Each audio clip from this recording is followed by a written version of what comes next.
Hello and welcome to another episode of Bare Bones Wargaming, a show with no bells, no whistles, no frills, just a man, a camera, and his game. Today's episode, doing my last episode here on a brand new game that just came out, Pacific Tide, US versus Japan 4145. Again, designed by Greg Smith, published by Compass Games. So, I showed you the playthrough there, a couple of turns, so you all know what that means. Now, usually when I do a third video on a game, we know what that means. That means it is the Bare Bones Wargaming opinion time. Boom, boom, boom, boom.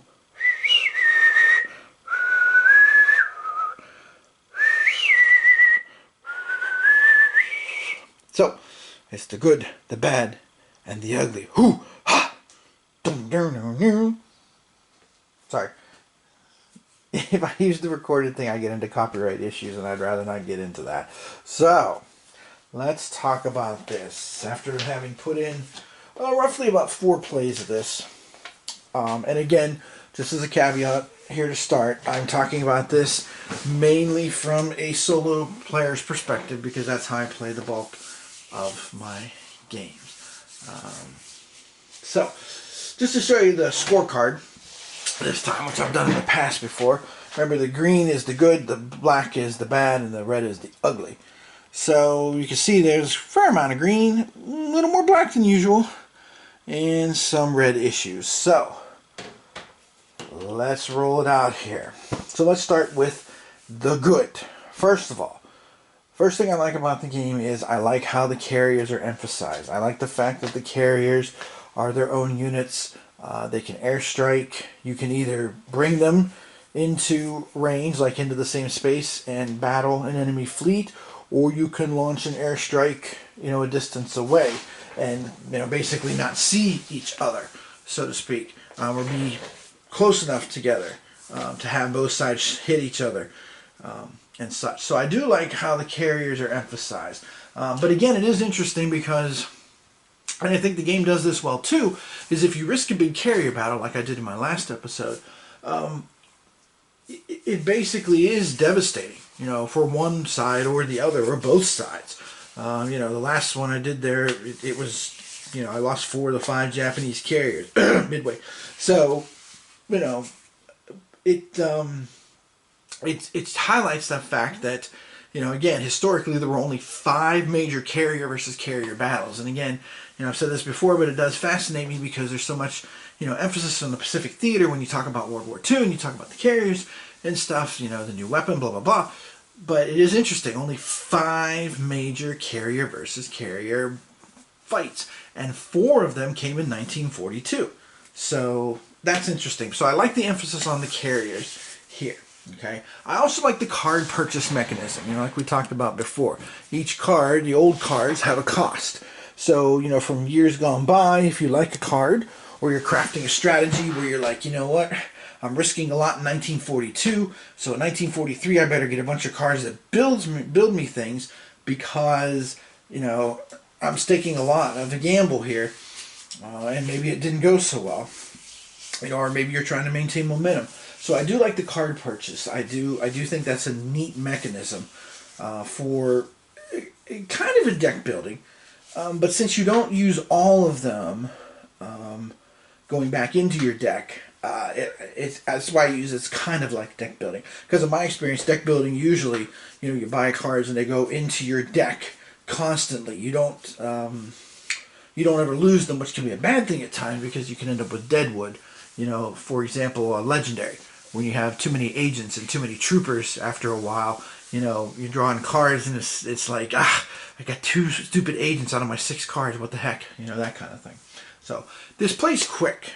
So, in that sense, it's good because it moves really quick. If things go badly, like my previous play where Pearl Harbor was just, yeah, let's put it this way. After I rolled those snake eyes for that Pearl Harbor attack, all I could think of was that episode of Blackadder where they got shot down behind enemy lines and the German guys telling them about having to teach at the girls' school, teaching home economics. The humiliation! Yes, That was definitely me with that.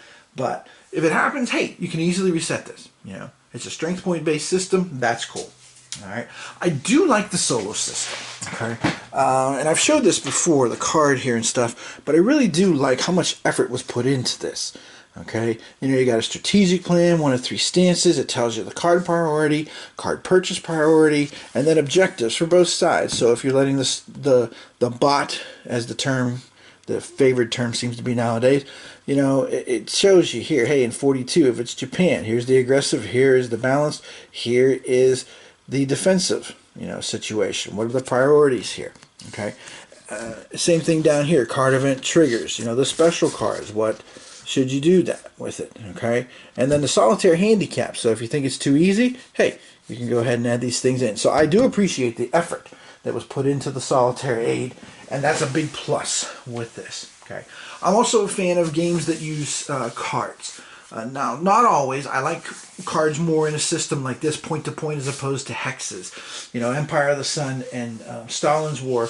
Not a big fan of those, but this game, For the People, comes to mind. You know, with a point to point movement system, I do like the card play. And again, you know, you can kind of craft your hand and you know, plan ahead of time and decide how you want to do this. You know, how you're going to hang on to things and stuff. Do you want to hang on to any cards to kind of go for a huge punch blow in like 1943? So I like that too. And the other thing I like about it is the randomness of it. I like the fact that, you know, you take your deck and you cut it into half, because, you know, everything is not perfect. You know, warfare is not chess. It is not a game of complete information where you have everything there. You are taking risks. You know, like the last game I was playing, when I showed you guys, I was holding on to the Midway card. Well, I was obviously hoping the Midway card is going to come out in the first half of 43, but it may not.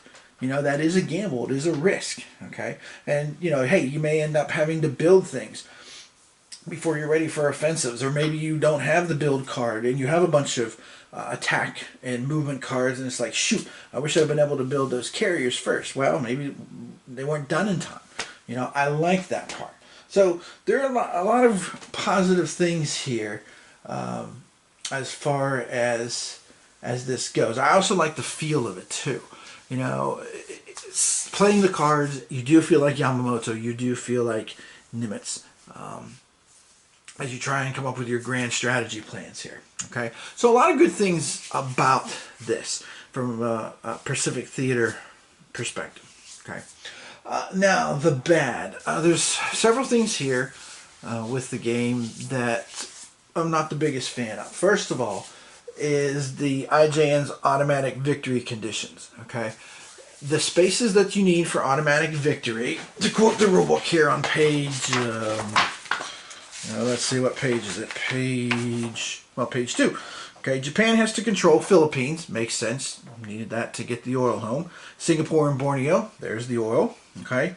Wake Island.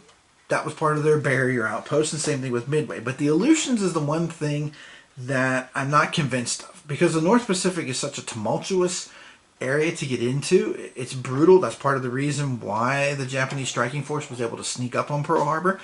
And notice there's nothing about either New Guinea or the Solomons. Although the Japanese put emphasis there. There was a huge debate, you know, about that. So in my opinion, either one of these two, more than likely the Solomons, quite frankly, really should be one of the automatic ones and not the Aleutians.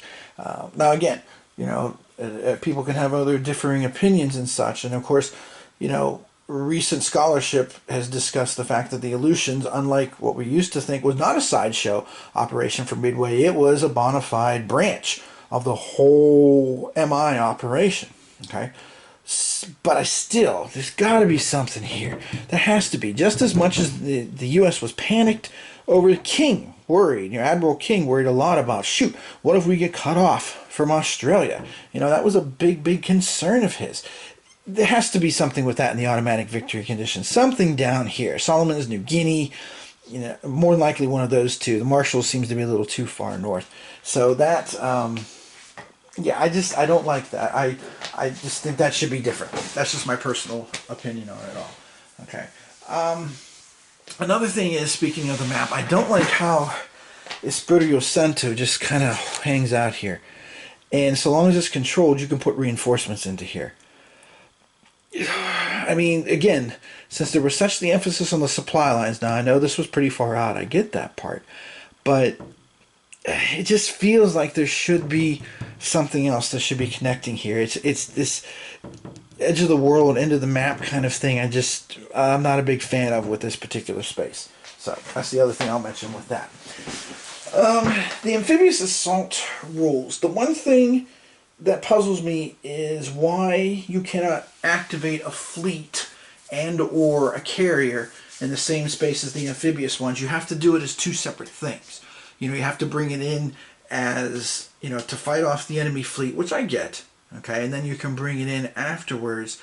But what if the space is empty?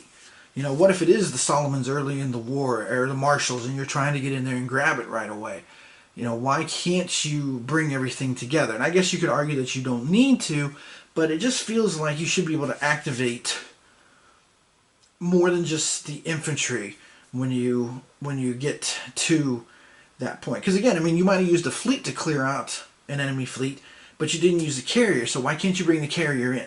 Okay, so that's just another thing there. Counter mix, there's not enough of the small counters. You know, you've got things spread out here, and I know the stacking limit's 5, but especially with the infantry, you're going to have lots of these spaces where you only have one unit garrisoning the spot. So you need more 1s and 2s. That's the best way I can put it. And there's just not enough of those in the game.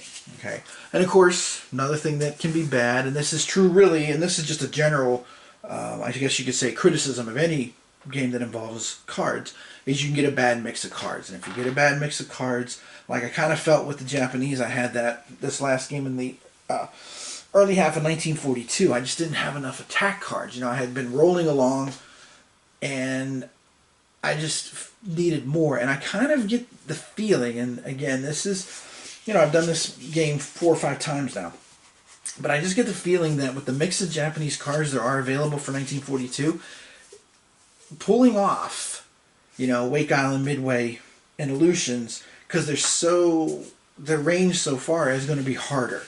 Whereas, you know, like the Solomons, you're practically on top of it with truck, you know. So the bad card mix in general, but I also feel like, especially for the Japanese player, if you get a bad card mix where you can't really set the stage and take advantage of, you know, a card like this, the Midway card, that can be a hamper to the game. Okay. Another thing is just the rules feel a little, I don't know how to put it, loose. I'll give you an example.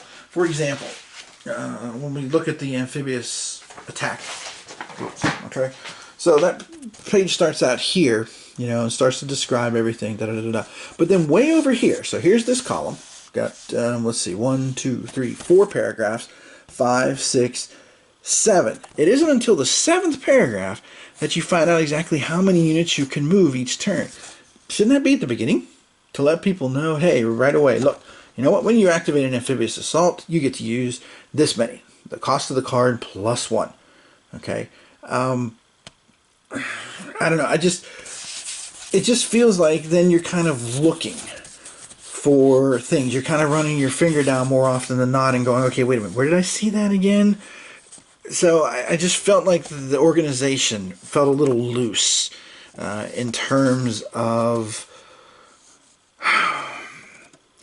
what I typically would see presented in a rule book, I guess is what I'm going with. I hesitate to use the word logical, because what's logical to one person may not be to another, but in terms of, we'll phrase it that way, in terms of presentations I've seen in other rule books, it just seems like that would make sense to put something like that out in front. So that's just again, you know, what I think about that kind of thing there. Okay. And last but not least, the bad part. The bad part to me is the fact that the rules, although they are short, although this really is, once you get the hang of it, it really is a simple system. You play a card, you follow what the directions say there, you move, you attack first, whatever, you move something, you put things down, you build things and stuff.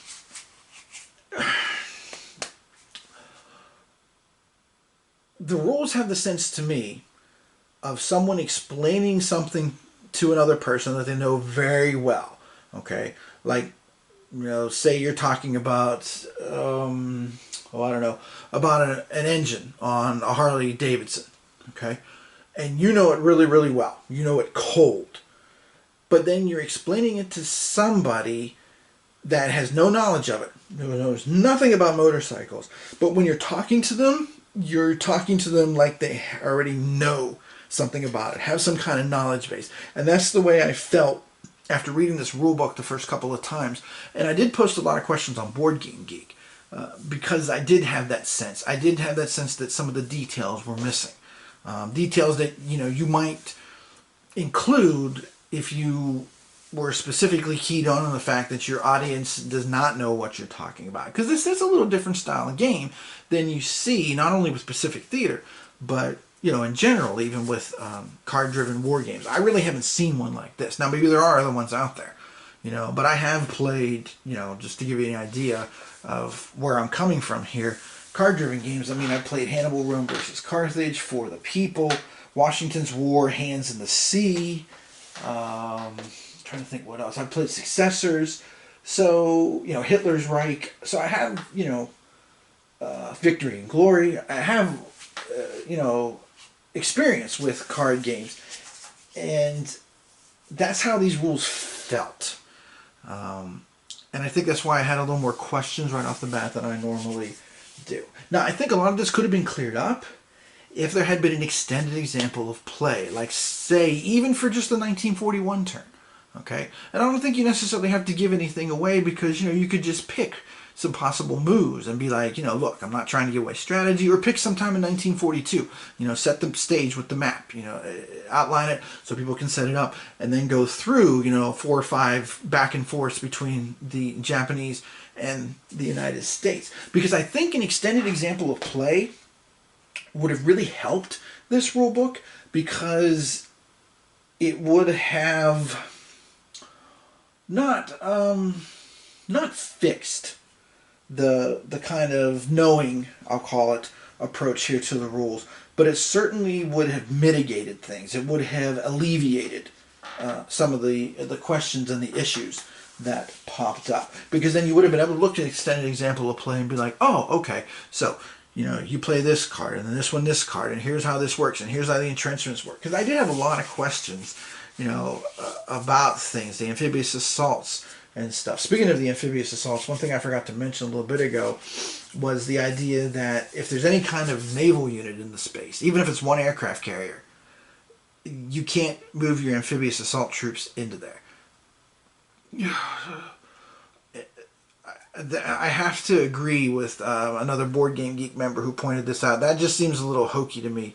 I mean, how can one aircraft carrier slow down an entire armada? If you're saying that these amphibious assault forces have supporting forces, but apparently not enough supporting forces to get you the extra dice unless you have the aircraft carrier and the fleet already in the space, how is that possible? Especially if it's empty. If there's, and granted, I did ask that question, and no, a carrier that does not have any air power cannot prevent an amphibious assault. It's things like that that could have been, that just needed tightening up like that. And again, I think an extended example of play could have helped with that. And more examples would have been good too. Okay. Granted, the rulebook is only, what do we got here? 12 pages, I think. Let's see. Actual text of rules is 12 pages. But in those 12 pages, okay, if you look here with me real quick, in those 12 pages, we have here's one very nice color illustration of an attack. 2, here's another one of amphibious attack. And that's, oh, nope, there's a supply example too, there too. And I guess, actually, that's the other thing I meant to mention with the rules too, is the supply rules. I understand this is a strategic game, but they almost feel a little too loose, a little too forgiving, so to speak.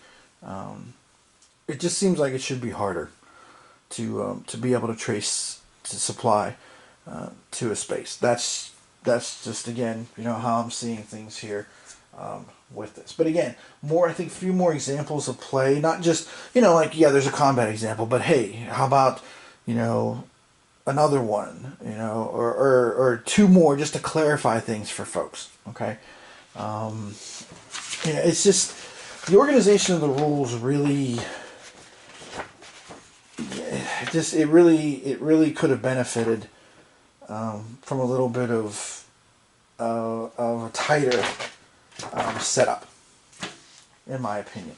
So that to me is really the ugly part. There is a fun game here, but the rulebook makes it harder to get into the game and get started with the game and get playing than it should be. If you were to sit down face to face with somebody and explain this game to them, you could do it, no sweat, bang, bang, bang, bang, bang. But reading the rulebook on your own, again, I posted, I think, about 4 or 5 threads, at least, the questions, and I wasn't the only one. Somebody else wasn't sure about how the Pearl Harbor attack exactly worked. Okay, and that's another thing too, I guess, with the rules is I was a little disappointed that it didn't give the option of what if there were American carriers at Pearl Harbor. Now, granted, you will still need to roll that 6 in combat, which I like. The 6, again, that kind of goes with the carrier thing I mentioned before. The 6, forcing the loss of the carrier, that's very cool to me. But, why not give that option to do that? I mean, I guess you could on your own very easily, very simply, it could be done. So, yeah, to put a period on the sentence. So, in the end, what do I think about this? Well, I am very ambivalent about this game. On the one hand, there are some very cool things here I like. Because it does give a nice feel without getting too bogged down in details. It does give that carrier-centric feel to the game. Not so sure that it does such a good job of portraying the importance of land-based air, because it's hard to get land-based air units in the game. Okay, it's hard to get units, period, because you have to get them through the cart. So you do have to be very careful, when you're risking units and you're risking battle, which, I mean, granted, you could argue that that's true of any conflict, and you do need to be careful. But there's other games that I feel have done a better job of the emphasis of how important land-based air was, which, until I really started to study the Pacific War in a lot of depth in the last 3 or 4 years, I really didn't appreciate, just how important that was. Just kind of like I never really appreciated, how much airplanes were important for scouting and causing problems for the U-boats in the Battle of the Atlantic, until I read, it eludes me. It's a 3-volume set about the U.S. naval history. And I can't think of it off the top of my head, but that kind of thing, that importance, I don't think comes out in this very well. So I do like the card aspect of it. I do like the feel. I do like the carrier emphasis. That being said, there's another game that's supposed to be coming out also by Compass in the near future using the same system, Ostkrieg, about the Eastern Front. Now, as you all know, I'm all about the Eastern Front. My 2 favorite gaming topics that I probably have more games on than any other topics is probably the Pacific Theater, World War II, and the Eastern Front. And right now, after my experience with this game, I don't think I'm going to be pre-ordering that game. Now, that being said, once the rulebook is available and I have a chance to look at the rulebook, that may change. Because I don't know if the rulebook is going to be similar to this one, or how it's going to be written. Because I'm pretty sure it's a different designer, if I'm not mistaken. So, but I'm hesitating on that, and I'm holding off on it right now. So bottom line, I guess, the evaluation of any game is this staying in my collection? The answer is yes. And the reason I'm landing on the yes side is because if I do just want to play the Pacific Theater fast and furious and just kind of have a game that has a good feel and fun with it, I will pull this out, because this is the shortest of what I feel are the playable games I have on the Pacific Theater right now. And for me, right now, my 3 playable games are this one, Fire in the Sky, which of course is a little more complicated, a little bit longer, and then Across the Pacific, which I just wish that game wasn't so big because I love that shit pull system in it. So at some point, I just do wonder if maybe I should take all of these stuff I've learned from these games and try to make my own Pacific Theater game and see what happens. You know, maybe I will. I mean, you never know. I mean, you know, for what Immanuel Kant, who wrote, oh, now it eludes me. I'm trying to think of, oh shoot, what is his seminal philosophy work? I forget. It's eluding me off the top of my head. But anyway, my point being that Kant did not write his big work until he was, I think, 52. So C.S. Lewis, surprisingly, I did not know this either, did not start to write the whole Lion, the Witch, and the Wardrobe thing until he was in his 50s. So, you know, I got time to do things yet with that. That being said, later this week, and of course I'll share with you, depending on how things go with it, I'll share with you, I have Pacific Fleet coming to me because that game I've thought about for a while, and I'm going to try it too because I'm always in search of Pacific Theater games. I just can't get enough of it. So I guess the bottom line here, what I'm trying to say is, in my final evaluation, is despite some of the blemishes and the issues that have needed to be worked out and some of the polishing that's needed to be done, I have enjoyed playing this game. And I guess that is the ultimate thing. You know, last year, the War of the Worlds games that were published by DVG, I ultimately didn't like them because I didn't have any fun with it. You know, it just was not, I was not having a good time with it. Whereas this, I do have a good time with it. Now, I haven't tried, I will admit, I haven't tried it with the Japanese side being the bot and me playing the US side actively. I need to do that yet. But the fact that I want to do that tells you that I feel that this game is worth the time and the effort for me. You know, ultimately, am I glad I bought it? Yeah, because it is going to be like, if I'm looking for, you know, a filler game in between 2 larger games that I've played, you know, this would be a good thing to play because it's quick to set up, it's quick to play, it's quick to tear down, and it gives a feel. And I've mentioned this before, and I just, is very important, at least for me, that the feel of the game. You know, it does feel like the Pacific Theater here, you know, because you're Japan trying to establish the boundaries and the barriers, and, you know, as the U.S. player, you're trying to, you know, pull back like a spring, and then, you know, like a jack-in-the-box, you know, all around the mulberry bush, and then pop goes the USN, and then, you know, you're coming basically hell for leather after the IJN, which, again, is what happened. You know, but again, with the 6s that you can roll in the combat, you can devastate a U.S. carrier force in a naval engagement. Which again, you know, what if Midway had come out the other way? You know, how would the U.S. have reacted? And that book, Contingent Victory, by Dr. Michael Myers, who is the guy that designed Across the Pacific, that's worth reading because he has some very interesting chapters about how the U.S. became kind of war-weary and stuff, you know, the losses that we were suffering as we recaptured these islands and did the island hopping campaign. You know, that was very real stuff. And he also has a good chapter on, you know, it's good, you know, the people that we had, organizing the resources and organizing everything and stuff. You know, that was a lot of work. You know, that was not a given thing either. That was not, you know, predetermined. You know, we still had to win. You know, it's kind of like sports. You may have the best rated team around, but you still have to execute. You know, you could have the most talent. You could have the best players. You could assign the best players to all kinds of big contracts and stuff. But if they don't have the chemistry, if they can't execute the game plan, you are going to lose. It doesn't matter how good they are and how much money you put into it. So in the end, Pacific Tide for me is a keeper. Mostly because I like the feel of it.